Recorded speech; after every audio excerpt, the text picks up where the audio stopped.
Wow, did I go on a long babble? I was recorded about 7 minutes of my part three already, and realized that it wasn't actually recording. I love it when that happens. So, to make a quick synopsis, I guess in just a couple of seconds to save myself some time, basically, I have to admit that as a caveat to all of this that I'm not in Gary's shoes. I still appreciate his characterizations. If he wants to say, fuck you, go find X, Y, and Z in one of my videos and just find out wherever I said that, I'm not going to go seek any of his videos. I mean, it's bad enough that he stole Phantasmagorical off of my first interactive video with Anton and then promulgated it through his history.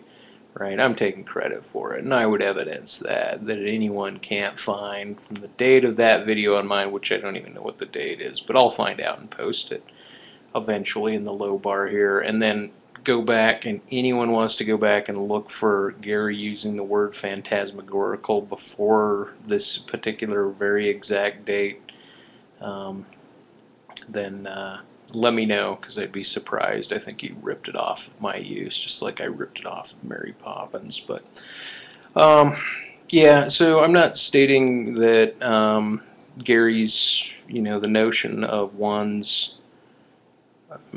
But what I'm saying is the natalist argument, the family argument, right? The pride argument, being a conduit with the very beginning of bloodlines and DNA, and being a conduit instead of the end of, or knowing your children, your labor of love, or functioning as the end of this bloodline where the parents have, at least as their children have become older, they now become part of this, what I'll say is an electricity through time, knowing that they're now a part of an expansive tree into the future of humanity, and that they're rooted back through the tree of humanity, and the very glory in that biology is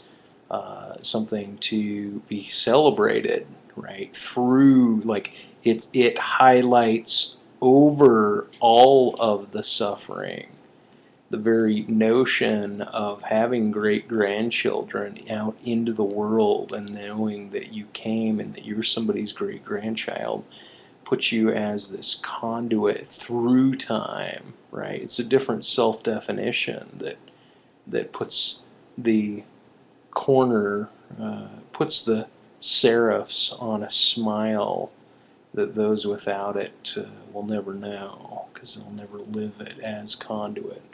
And that's the pride of the father, the pride of the mother, wanting to know. And so they, of course, don't want to disappoint their child, let their child run around with reason and ration, right? And so the maintenance of this juvenile approach, and kind of even Anton saying, oh, well, it's about the ego and getting beyond the ego, and Jung saying, well, we spend our early childhood developing an ego to spend the second part of our life shelving it off or shuffling it off, right? And it's this idea. I mean, I think that it's great, but then what's beyond that? What's beyond the kicking away the ego, if not bringing it back on again and utilizing it, stirring some sauce, which is exactly, I guess, what this video is doing. Kind of just more like my take, my smudge on it, right? So if Gary wants to utilize reason or derived energy, wants to put forth this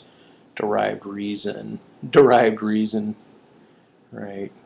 Well, it's not logical and it's not rational because one is imposing suffering onto a life. See, that's the thing. I don't buy that one is imposing suffering onto a sentient being, because suffering is a part of the life of the sentient being. So it's not being imposed on it, it's part of it.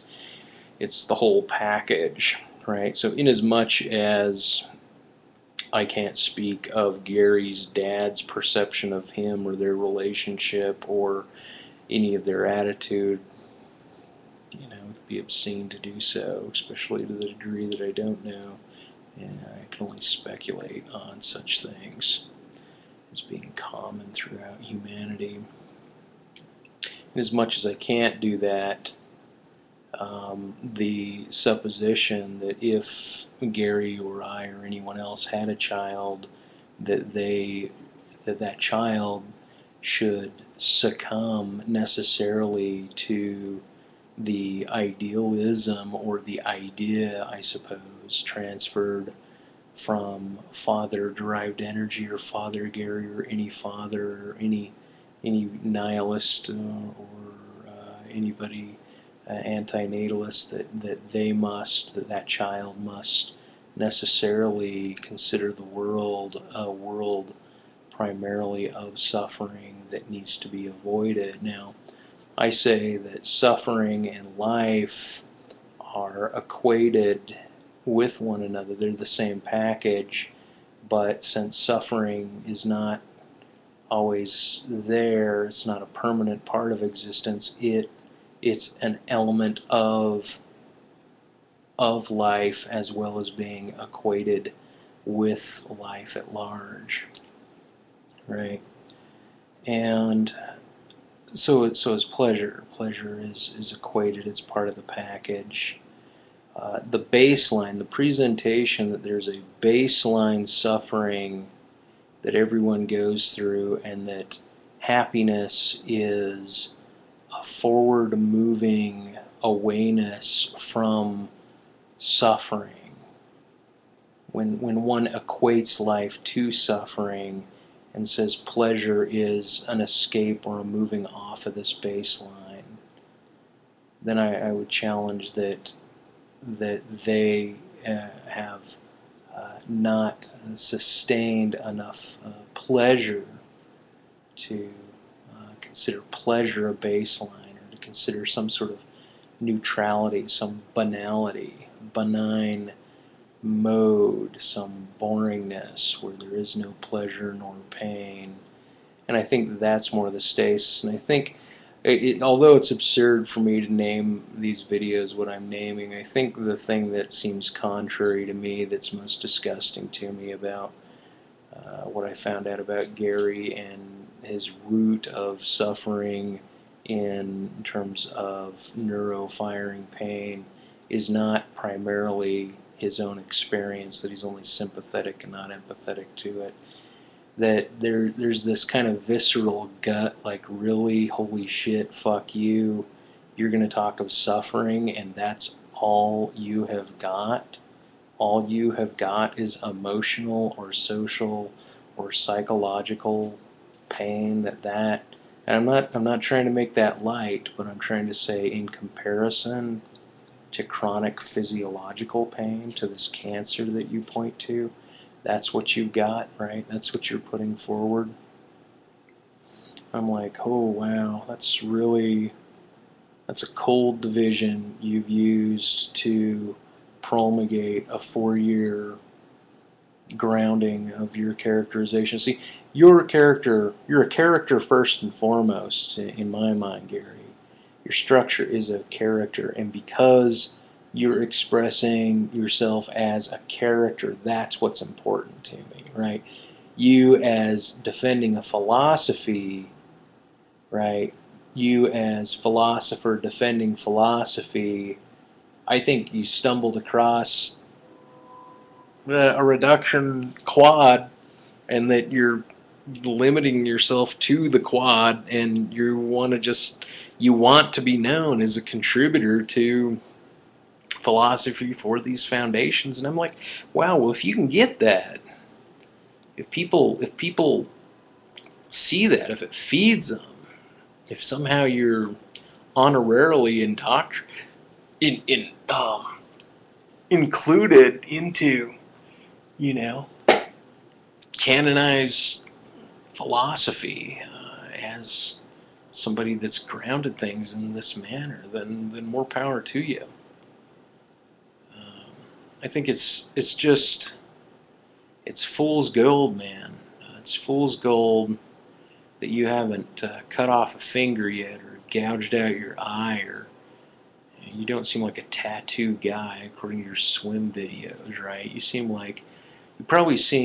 to me like you're healthy, you're muscular, you're big, you look like you got good prowess, you're pretty, probably good sized pecker, and probably this real sadness came over to you because you got all this inherited physiological prowess to you, and your bones aren't breaking. Maybe you're not all risky. Maybe you're as risky as me, but your bones are stronger. Maybe you're genetically stronger than I am, and somehow um, you feel like you're more kingly, right? And that perhaps you actually wear your hair long in the way that you do.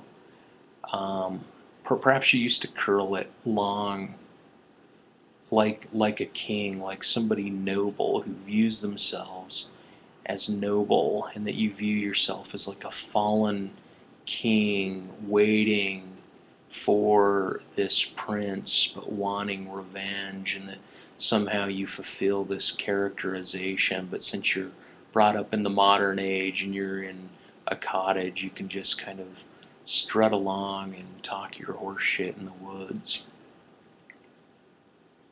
Anyway, yeah, I guess I'm gonna suck it up already and say, the video's a misnomer. I'm just spewing.